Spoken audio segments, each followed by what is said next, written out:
अफसानचा उर्दू का वो सिन्फ सुखन है जिसे माजी के अदीबों ने नजरअंदाज किया। वक्त इख्तिसार का है, इसलिए भी अब अफसानचे की जानिब आपको भी तवज्जो देनी होगी। खुद भी लिखें और अहबाब से भी गुजारिश करें, उन्हें भी मशवरा दें कि वो भी अफसानचे लिखें। इकबाल खुर्शीद का अफसानचा सुनते हैं।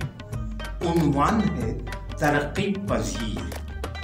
रूस में टॉल्स्टॉय के हर नॉवेल का नया एडिशन बेस्ट सेलर साबित होता है। मिखाइल ने बताया, बर्तानिया में ग्रीन ऑस्टिन आज भी माजी की तरह मकबूल है। जादू बोला, कोलंबिया में हर गुजरते दिन के साथ मार्केट की मांग बढ़ रही है। बोर्खेस ने कहा। अब वो मुझसे मुखातिब हुए, आपके अदीबों के क्या हालात हैं? पाकिस्तानी अदीब तो रॉक स्टार है, लोग फेस्टिवल्स में उन्हें घेर लेते हैं, खूब सेल्फियां बनाते हैं। ओहो, फिर तो उनकी किताबें खूब बिकती होंगी। लहजों में इश्तिहार था। जी नहीं, दरअसल हम एक तरक्की पजीर मुल्क के बासी हैं। मैंने तासुब से सर हिलाया। अच्छा मोबाइल खरीदने के बाद किताब खरीदने के लिए पैसे नहीं बचते हैं।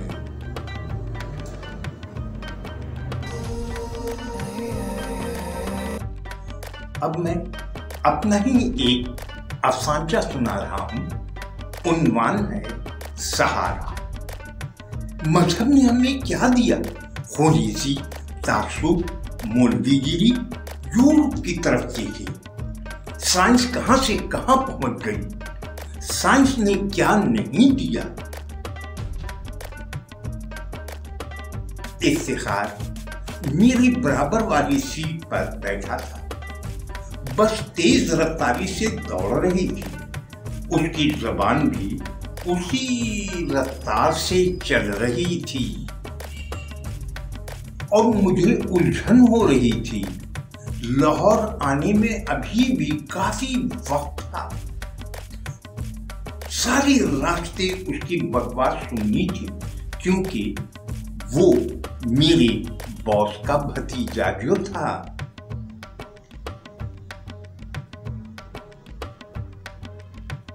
यकाएक सड़क की दाहिनी जानिब से एक सांड अपने जोन में मस्ताता हुआ सड़क पर आ गया। वो यकायक नमूदार हुआ था। ड्राइवर घबरा गया, बस को कच्चे में उतार दिया। बस लहराने लगी। मुसाफिरों की चीख निकल गई कि अब गिरी तब गिरी।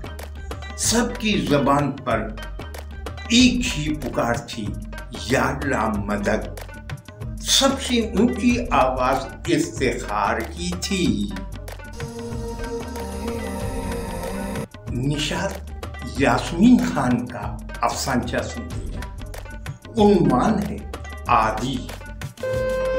घर में फैली बदबू से तबीयत खराब हो रही थी। मासी से जब तीसरी बार फिनाइल का पोछा लगाने का कहा तो वो बोली, बाजी पूरा मोहल्ला कचरा कूड़ी बना हुआ है। बारिश ने रही सही कसर पूरी कर दी है।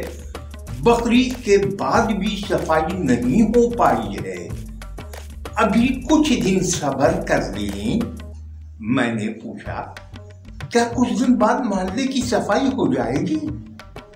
वो बोली, मैंने जब गंदे नाले पर मकान लिया था तो पहले मेरी भी बदबू से तबीयत खराब होती थी। अब तो मैं आदी हो गई हूँ। दुनियाए अफसानचा افسانچے کی ترویج کے لیے بنا ہے۔ آپ سے التماس ہے کہ اس پر اپلوڈ کیے جانے والے افسانچوں کو پابندی سے دیکھیں۔ دیکھنے میں کوئی بہت زیادہ وقت بھی نہیں لگتا۔ ایک ویڈیو چند منٹ کی ہوتی ہے، اسے آپ ضرور دیکھ لیا کریں اور ساتھ میں یوٹیوب پر اپنی پسند ناپسند کا اظہار بھی کر دیا کریں تاکہ ہمیں اپنی خامی خوبی کا بھی ادراک ہو سکے۔ محمد ظفر حسین کا افسانچہ سنتے ہیں۔ عنوان ہے حدود۔ جسمانی ہراسانی کی سزا کیا ہونی چاہیے؟ اینکر نے مشہور نجی درسگاہ میں لائیو شو کے دوران سوال پوچھا۔ ایسا قانون بنایا جائے جس میں ہراسانی کے مجرم کو سرِ عام سزا دی جائے۔ چست ٹی شرٹ اور اسکن ٹائٹ پھٹی ہوئی جینس میں مربوط طالبہ کے جذباتی انداز کی دیگر طلبہ نے ڈسک بجا کر پرزور حمایت کی۔ قانون صرف سزا تک محدود نہیں بلکہ بے لگام آزادی کے حدود کا تعین بھی کیا جانا چاہیے۔ عبایا اور اسکارف میں مربوط طالبہ نے اپنی رائے دی تو کینچی کی طرح چلتی ہوئی زبانوں کو یکدم لگام سی لگ گئی۔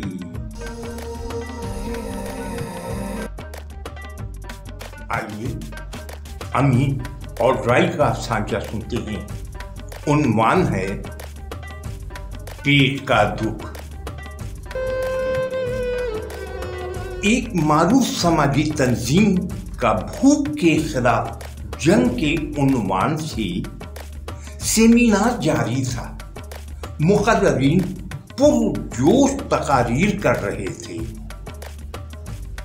پورا آڈیٹوریم تالیوں سے گونج رہا تھا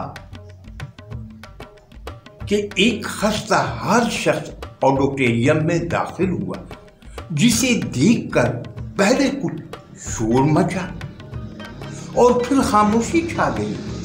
اتنے میں انتظامیہ کے ایک ممبر نے سخت لہجے میں کہا، تم یہاں کیا لینے آئے ہو؟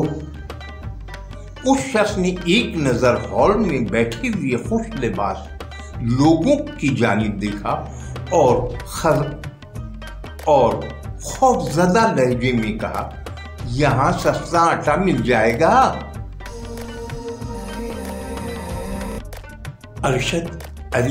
ارشد کا افسانچہ سنتے ہیں۔ اس نے سرِ عام کالج لان میں لڑکے کو گولیاں ماری تھی۔ گواہان بھی موجود تھے۔